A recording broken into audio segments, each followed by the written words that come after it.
jumlahnya.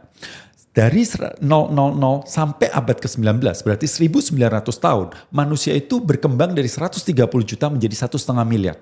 Berarti kan sekitar 12 kali selama 19 abad, 1900 tahun. Tapi yang menarik, Sam, dari tahun 1900 menuju tahun 2000, yaitu dari 1,5 miliar menjadi 6,5 miliar. Sekarang 8 kali. Ya, berarti 5 miliar orang nambah dalam 100 tahun.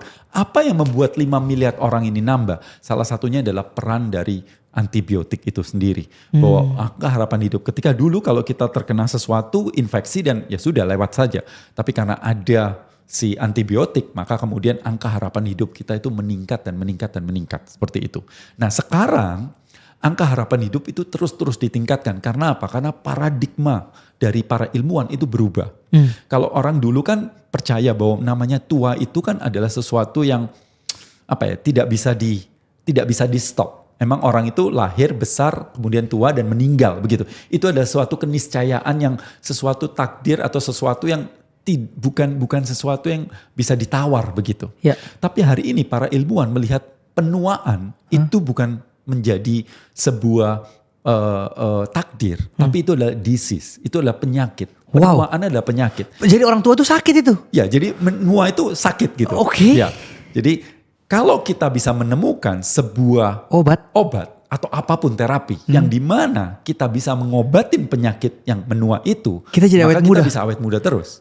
Nah, mereka percaya karena AI dan sebagainya, pengetahuan yang bertambah ini, dalam 10 tahun ke depan paling tidak, itu untuk mendapatkan angka harapan hidup 120 atau 150 itu mudah banget gitu. Serius itu, Pak? Yes benar. Maka itu saya pikir, kenapa ya kok saya lahir di tahun 70-an, harusnya saya lahir di tahun-tahun ini gitu sehingga bisa panjang umur lebih. Jadi umur saya bisa 200 tahun ini Pak?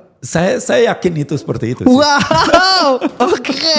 Gimana Pak? Dan orang selalu, ketika saya mengatakan seperti itu, banyak orang bilang, Pak Gobin mana enak sih, umur 80 itu loh udah gak enak. Orang 80 itu udah gak bisa ngapa-ngapain, udah sakit ini. Loh itu kan pemikiran kita kalau orang tua itu pasti sakit-sakitan. Lah kalau kita sudah bisa membereskan si penyakit-penyakit tersebut, maka untuk angka harapan 100, 120 atau 200 itu kan sangat-sangat mungkin dan kita tetap sehat aja. Iya, sehat banget. Mau sih Pak kalau bisa 200 tahun sehat gitu ya. Sekarang para ilmuwan melakukan hal tersebut. Bagaimana supaya si pembelahan sel itu menjadi lebih lebih lama begitu. Itu sedang diteliti macam-macam.